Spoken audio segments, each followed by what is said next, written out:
हम लोगों ने नारद भक्ति सूत्र के 7वां 8वां सूत्र जो है पिछले कहा था, जिसमें निरोध के बारे में बात हुई थी।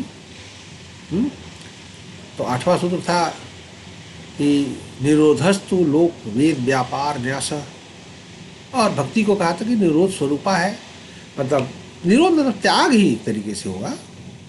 वासनाओं का निरोध, वासनाओं का त्याग, निरोध मतलब त्याग ही होता है। तो वासनाओं का त्याग तो त्याग रूप ही है, ठीक है। भक्ति क्या है? मूल स्वरूप भक्ति का क्या है? त्याग है। सीधी बात है, वासनाओं का तो दुनिया में रह भी लो, ये दुनिया में रहते भी हो, और जब भक्ति कंडीशन रखती है कि ये सब चीज़ों का त्याग करना होगा, तो रखकर भी क्या फायदा है? त्यागी नहीं, सन्यासी नहीं बन जाओ।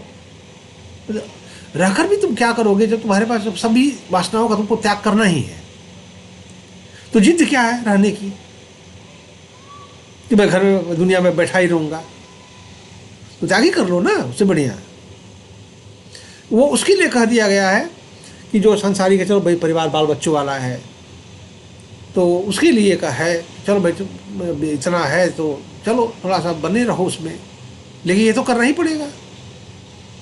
तो ये कहा कि क्रमशः ग्रेजुअली तुम इन चीज़ों को कम करो, और जब समय आ जाए, बाल बच्चे तुम्हारे बड़े हो जाए, तो त्याग करके वानप्रस्थ आश्रम में चले जाओ।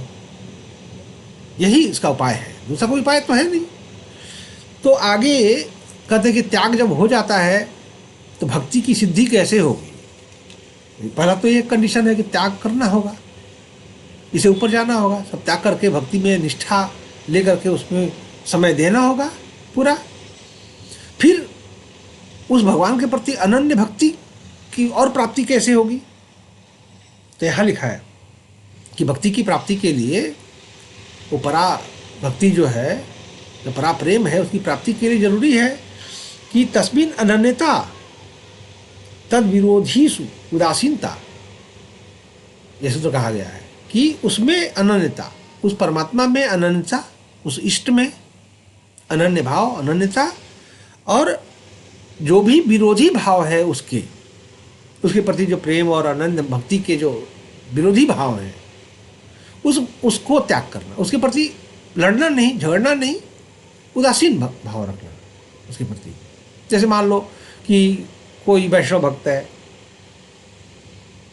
और कोई ऐसा व्यक्ति है जो उसकी आलोचना करता है, तो उसे लड़ाई नहीं करना है, उसके प्रति उदासीन रुख अख्तियार कर लेना है। या उसके विरोधी क्या है, इस अनन्यता का विरोधी क्या है? जैसे भगवान के प्रति अनन्य भक्ति का विरोधी क्या है? सांसारिक चीज़ें भी उसकी विरोधी हैं, संसार के जो पचड़े हैं, तो उन पचड़ों के प्रति उदासीन भाव रखना, उसमें इन्वॉल्व नहीं होना, दूर से देखना, उसको साक्षी होकर के देखना। जब झगड़े हो रहे हैं, मारपीट हो रही है, तो ठीक है, लेकिन हमको उसमें सम्मिलित नहीं होना है।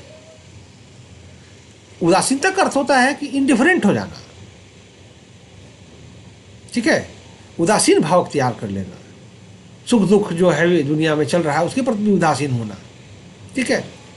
तो जो भी भक्ति का विरोधी भाव है, जो भक्ति को पुश करने वाला है, उसके साथ खड़ा है, उसको ग्रहण करना, और जो उसका विरोधी भाव जो भी है, जैसे मान लो भक्ति का विरोधी ज्ञान भी है, तो ज्ञान के प्रति भी जो है को घृणा नहीं करना। जैसे ज़्यादातर मामले में क्या होता है कि भक्ति वाले उनको ज्ञान मार्ग से घृणा करने लगते हैं,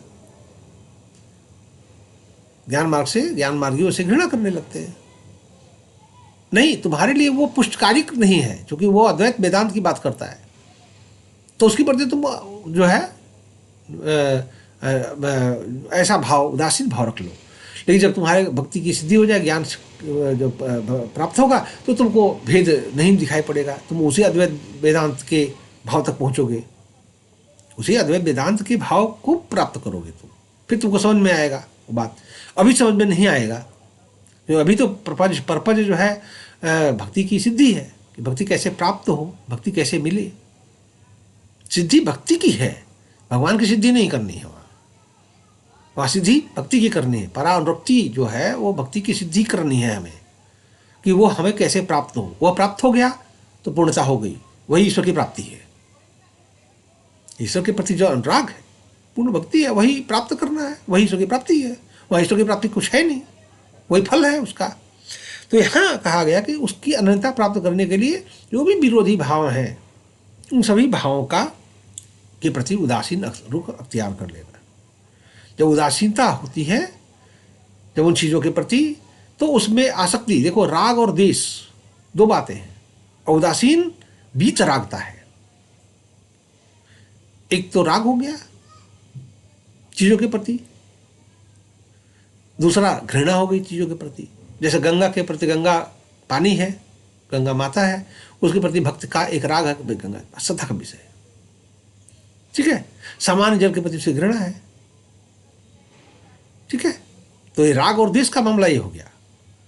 तो ये नहीं होना चाहिए, बीच रागता, बीच राग हो जाना चाहिए, उसके प्रति उदासीन हो जाना चाहिए।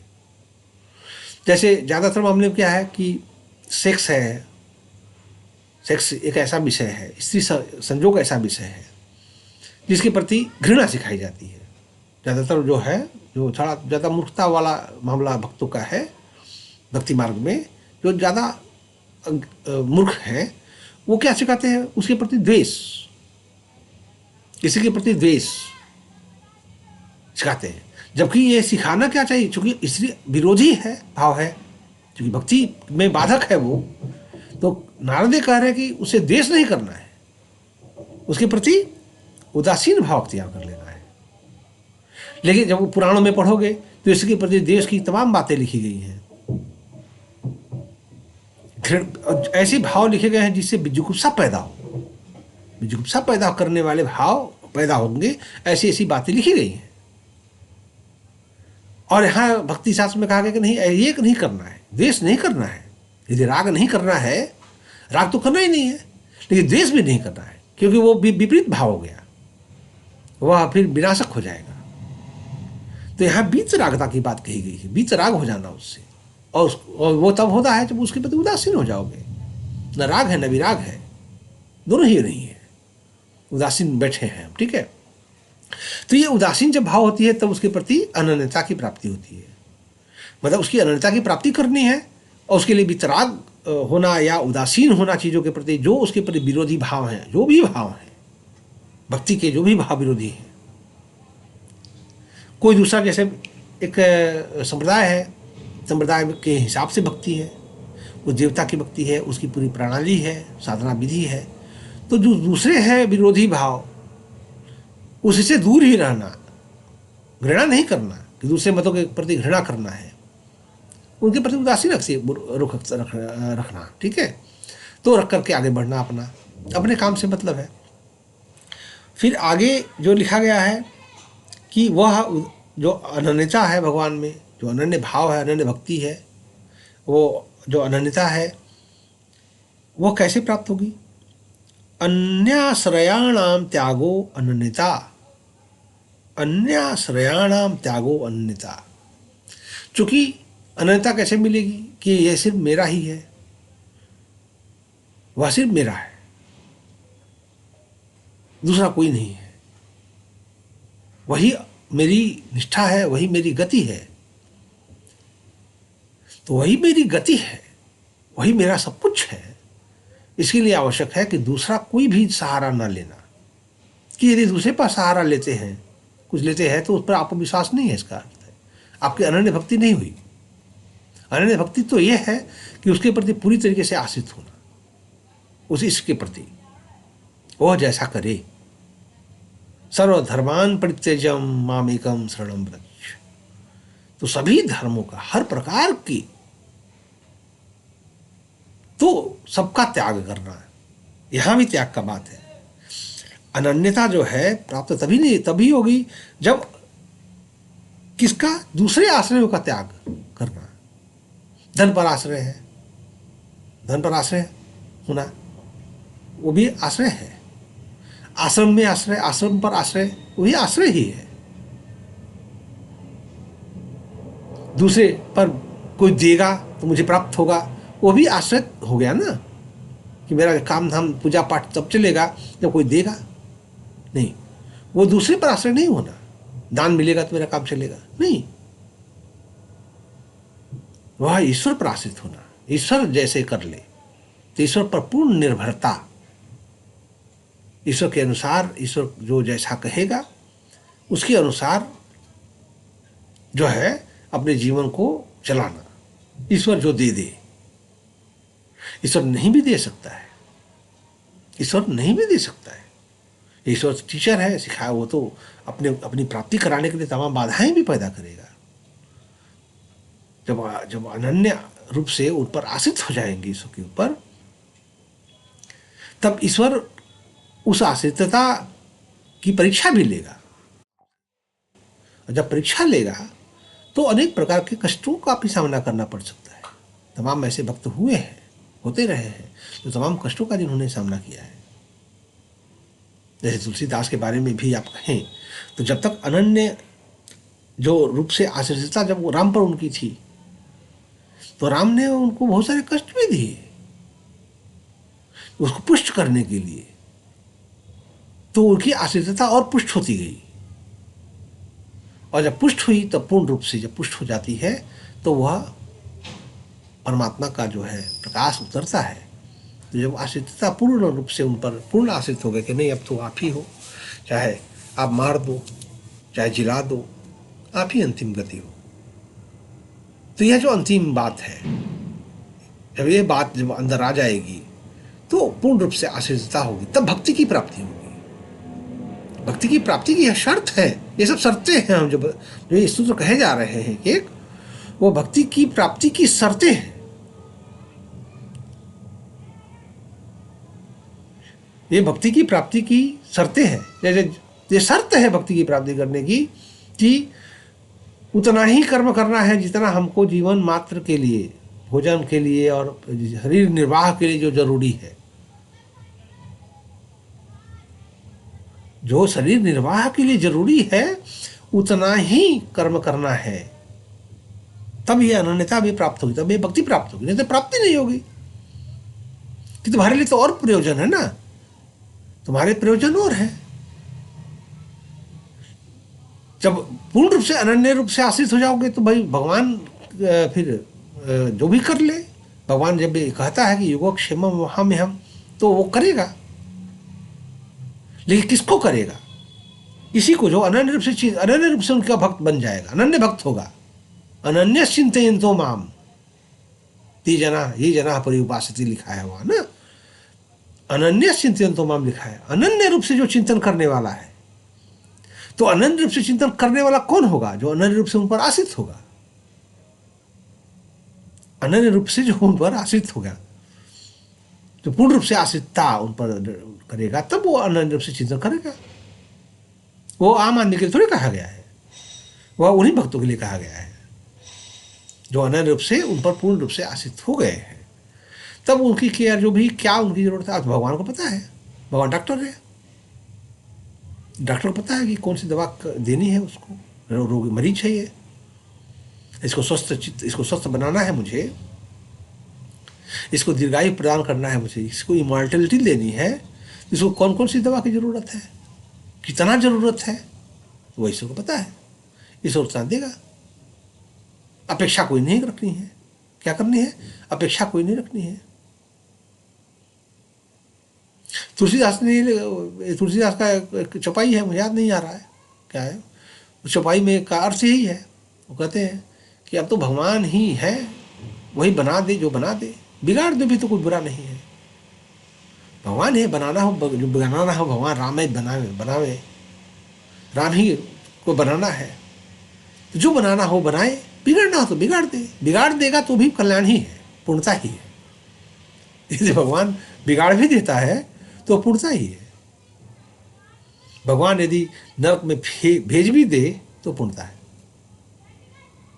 उपमन्यु की कथा जो है आती है, शिव पुराण में है। तो उपमन्यु जो है शिव के बड़े भक्त हैं, वही उपमन्यु जिन उपमन्यु से कृष्ण ने पाशुपत मंत्र की दीक्षा ली पुत्र प्राप्ति के लिए। तो उपमन्यु भगवान पर अनन्य रूप से आश्रित थे, भगवान शिव की अनन्य रूप से उपासना कर रहे थे। तो उनकी उपासना से इंद्र का सिंहासन हिल गया। तो इंद्र आए और इंद्र ने कहा कि मैं प्रसन्न हूं और तुम मुझसे जो भी चाहो मांगो, तीनों लोक मांगो, मैं तो तीनों लोक प्रदान कर सकता हूं। शिवपुराण में बताइए। तो उपमन्यु ने क्या कहा? उपमन्यु ने कहा कि तुम तीनों लोग दे दो मुझे उससे काम नहीं है, लेकिन मेरा जो जिनकी मैं उपासना कर रहा हूँ, जो मेरे शिव हैं, शंकर जी, मेरे प्रभु जो है, मेरे इष्ट है, वह मुझे यदि कीट योनि में भेज दें, पतंगा बना दें, वो मुझे स्वीकार है। तुम्हारा तीनों लोग स्वीकार नहीं है मुझे। यह इसको कहते हैं अनन्य रूप से आश्रित होना। यही बात यहाँ कही गई है। तस्मिन अनन्यता तद विरोधीसु उदासीनता। तो यहाँ ये बात उपन्यास ने कही क्योंकि वो पूर्ण रूप से भगवान शिव पर आश्रित थे। भगवान शिव जो देंगे, मेरे कष्टों का निवारण करना है तो उसको करना है, वो जो नहीं करना चाहता है तो हम स्वीकार है। अन्यथा ये बात होती है, हमें रोना नहीं है, हमें स्वीकार कर लेना है। कहना भी नहीं है कि तुम मुझे क्यों कष्ट दे रहे हो, ये कहना भी नहीं है। भक्ति तब पूर्ण होती है। जैसे जीसस क्राइस्ट वाले के उदाहरण को देखो, तो जीसस क्राइस्ट के उदाहरण में क्या है?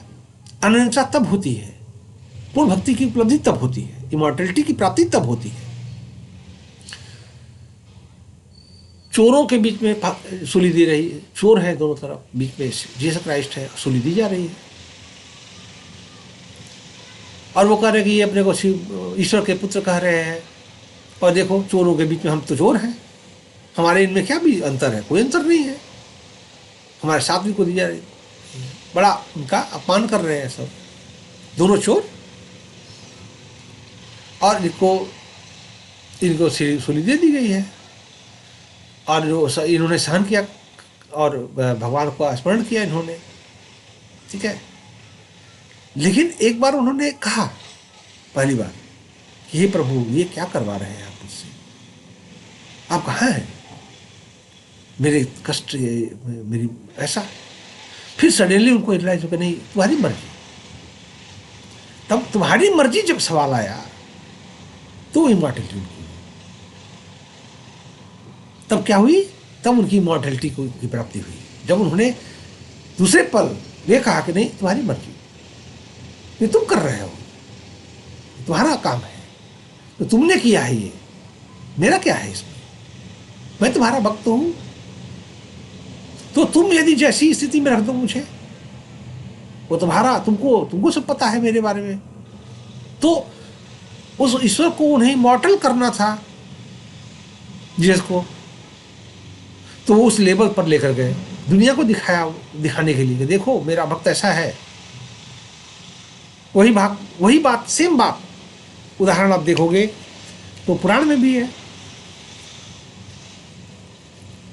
हिरण्यकश्यपु का और प्रहलाद का उदाहरण क्या है? यही तो है, सेम बात है। जब तक प्रहलाद ने कहा कि प्रभु, जब अनन्य भक्त है वो, उसकी जब अनन्यता पूरी हुई तो भगवान प्रकट हो गए। तो अनन्य भक्ति का होना आवश्यक है। जब अनन्यता पूरी होती है तो ईश्वर की भक्ति पूर्ण होती है। भक्ति की पूर्णता की ये सब शर्तें हैं। तो आपको पूर्ण रूप से एक बताओ बाबा, जिसके अनन्य भक्ति हो, जो अनन्य हो, ईश्वर पर आश्रित हो, कोई है एक बाबा आश्रमों का जो ईश्वर पर आश्रित हो? आप मुझे दिखाओ कोई ऐसा बाबा हो जो ईश्वर पर आश्रित हो। लाखों बाबा हैं, कारों पर वो पूजा कर रहे हैं, अनुष्ठान कर रहे हैं कि मुझे कार मिल जाए। वो अनुष्ठान कर रहे हैं कि मुझे कार, मेरा मंदिर एक बन जाए, आश्रम बन जाए मेरा। वह निम्न कोटि के जो 4 प्रकार के भक्त कहे गए हैं, एक जो अर्थार्थी, वो अर्थार्थी है, उसमें और सामान्य व्यक्ति में कोई फर्क नहीं है।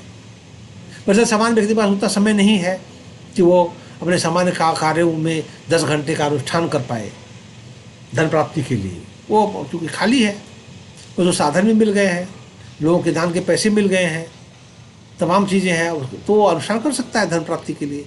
तो वो इस काम में पड़ा हुआ है कि मेरा राजयोग है क्या। वो बाबा भी ज्योतिषी से दिखाता रहता कि मेरा राजयोग है क्या।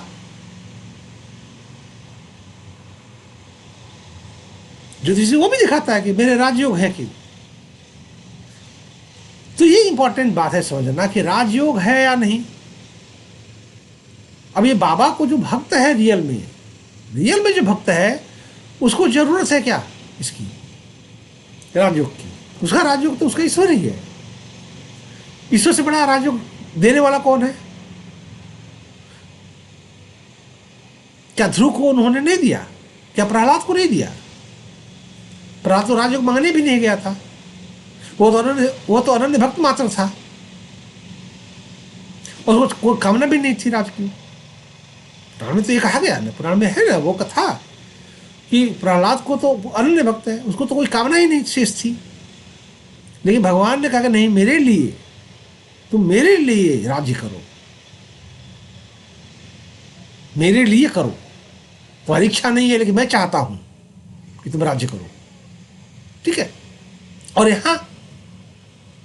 यहाँ तो जो बाबाओं का पूरा संप्रदाय है, उनमें उनके लालसा ये है, तो लालसा है, तो वहाँ भक्ति है ही नहीं।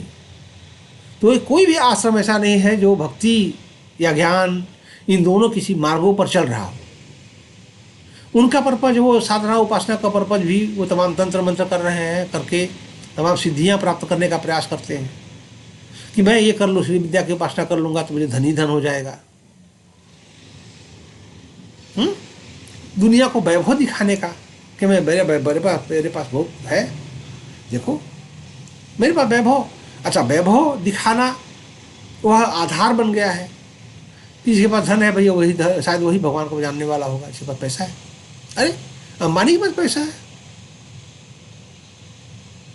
एलन मस्क से बड़ा कौन है? पैसा है, उससे बड़ा कौन भक्त हो सकता है? फिर तुमको यही दिखाना है कि मेरे पास कार है, इसलिए क्योंकि मेरे पास भक्ति है, मैं भगवान की पूजा करता हूँ, इसलिए मेरे पास कार है। एलन मस्क तो नहीं, ईश्वर को मानता भी नहीं है, वो दुनिया का सबसे धनी व्यक्ति है। बहुत लोग हैं, पूरा चीन भरा हुआ है, ईश्वर को मानते ही नहीं है। दुनिया का टॉप जो धनी लोग वहाँ हैं बैठे, तो उससे कोई संबंध नहीं है। तो अनन्य जो है, अनन्य चिंतन के लिए, भगवान में अनन्य चिंतन और भक्ति की प्राप्ति के लिए भगवान में पूर्ण रूप से निष्ठा होना आवश्यक है। भगवान पर पूर्ण आश्रितता का होना आवश्यक है। जब तक आश्रितता नहीं होगी भगवान में, इष्ट में, तब तक अनन्यता नहीं होगी। तो ये जो है 2 सूत्र यहाँ इस बात को स्थापित करने के लिए लिखे गए हैं। ठीक है। और एक स्टेप सूत्र का क्रम है, एक सूत्र दूसरे से जुड़ा हुआ है, ये अलग अलग सूत्र नहीं है, वो एक सूत्र से दूसरा सूत्र निकल रहा है। ठीक है। तो वहाँ भक्ति की पूर्ण सिद्धि कैसे होगी, उसका स्वरूप क्या है और उसकी क्या क्या शर्तें हैं, ये आगे कही जाएगी। आगे स्पष्ट रूप से कहा जाएगा कि भक्ति का कोई साध्य नहीं है, भक्ति स्वयं फल है उसका कोई फल, भक्ति से किसी फल की प्राप्ति नहीं होती, ये कहा जाएगा आगे। भक्ति का कोई परिणाम नहीं है कि भक्ति करने से ये प्राप्त हो जाएगा। भक्ति की प्राप्ति itself is a fruit to accomplish that extreme form of love जो कहा जाता है पराभक्ति, पराभक्ति, पराप्रेम, उस एक्सट्रीम भाव की प्राप्ति इटसेल्फ इज फ्रूट आगे कहा जाएगा। और कई सूत्र कहे जाएंगे, 2-3 सूत्र हैं, उस पर विचार से विमर्श किया गया है। ठीक है। और इस बात को सैंडल भी कहते हैं। ठीक है। अच्छा, यहाँ जो अनन्यता की बात है, इस अनन्य आश्रय और इस अनन्य आश्रय से जो भक्ति की प्राप्ति होगी, आगे भी एक स्टेप जो बातें कही जाएंगी वह इन्हीं की वृद्धि की बात की जाएगी कि भक्ति की कैसे वृद्धि होगी। जैसे पूजा, कथा, ये सब भक्ति के आयाम हैं। भक्ति को सिद्ध करने में या उसको पूर्ण करने में, उसकी प्राप्ति करने में सहयोगी है। जो कथा अपने इष्ट से संबंधित नहीं है तो उस कथा को नहीं सुनना, क्योंकि हमें अपने ही इष्ट के बारे में जानना है ना, उसके प्रति अनुराग प्राप्त करना है, उसके प्रति मेरा प्रेम बढ़े। तो उसके प्रति प्रेम बढ़ाने के लिए जो जो जरूरत है उन चीजों का ग्रहण करना, उन चीजों की प्राप्ति करना। अब जैसे मान लो तुम्हें भक्ति का अनुराग प्राप्त करना है, कृष्ण की भक्ति प्राप्त करनी है, और कृष्ण की या किसी की भी जिस भी देवता की इष्ट की भक्ति। अब उस भक्ति की प्राप्ति में आप निसंदेह ही शेरो शायरी निसंदेह ही उस भक्ति की प्राप्ति में मीन्स नहीं हो सकता।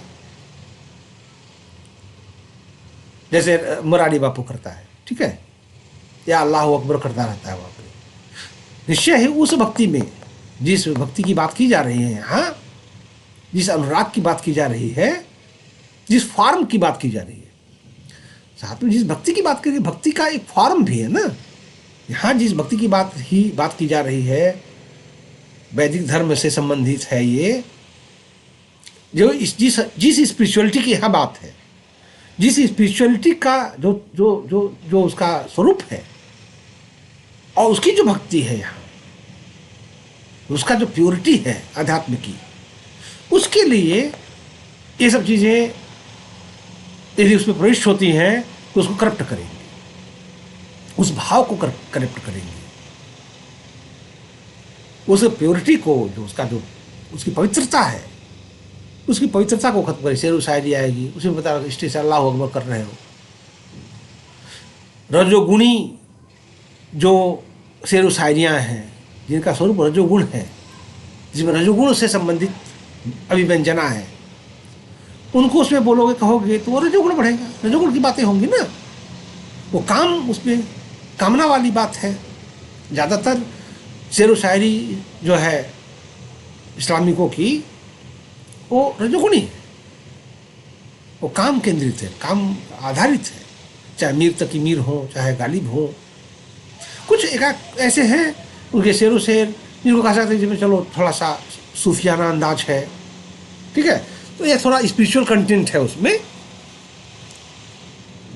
ठीक है, थोड़ा बहुत स्पिरिचुअल कंटेंट है, लेकिन वहाँ उस कंटेंट की भी हमारी बात नहीं, क्योंकि वो भी इसका विरोधी है। वो हमें जिस इष्ट की बात हम कर रहे हैं और जिसके प्रति हमारा अनुराग और परम प्रेम की बात कर रहे हैं, उसके प्रति वह भी विरोधी है, ठीक है।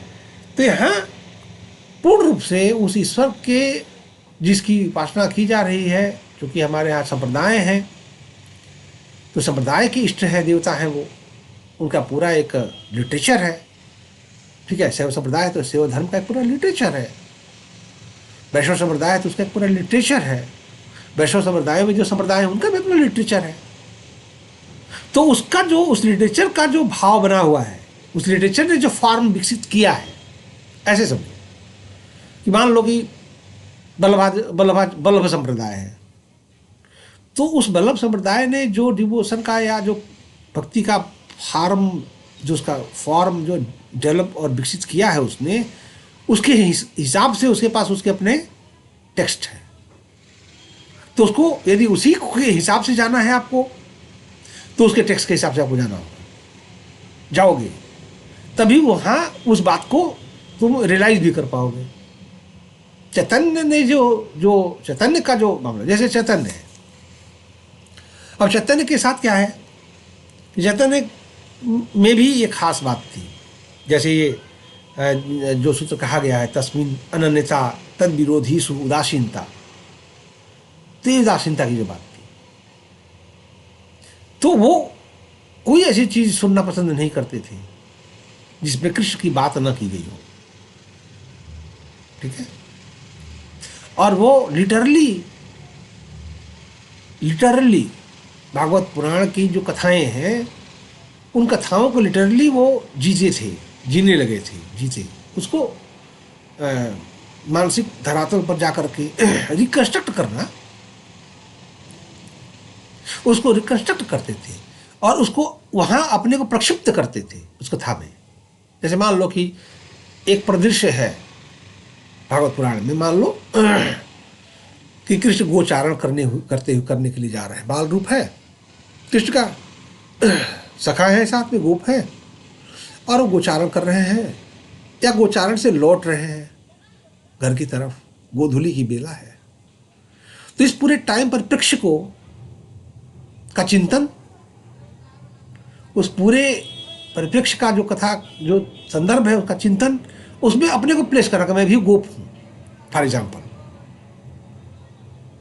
अनन्य भक्ति है ना, भक्ति करना, तो मैं भी गोप हूं। गोपों का चूंकि गोपो मित्र हैं उनके, तो उनकी क्रीड़ा मित्रवत होगी ना एक दूसरे से, तो उस भाव को जीना, रिकंस्ट्रक्ट करके अपने को उसमें प्लेस करना, बिना नाट्य शास्त्र के तो हो नहीं सकता। तो गौड़ीय संप्रदाय में नाट्य शास्त्र बहुत महत्वपूर्ण चीज है। नाट्य शास्त्र से उसमें उनको हेल्प होता है उस लीला को जीने के लिए। This is an art also, इसको आप आर्ट भी कह सकते हैं, आर्ट फॉर्म है ये एक तरीके से। ये इस तरीके का डिवोशन जो चैतन्य ने जो किया वो एक तरीके से आर्ट फॉर्म भी है, लेकिन वो ठीक है, वो डिवोशन के अंतर्गत है, वो अलग से नहीं है।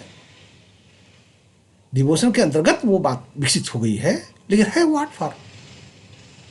और ऐसे व्यक्ति के लिए आर्ट जीना आसान है, फिर वो तो वो उस भाव को रिकंस्ट्रक्ट करना उसके लिए बहुत बाएं हाथ का खेल है। उस भाव में चले जाना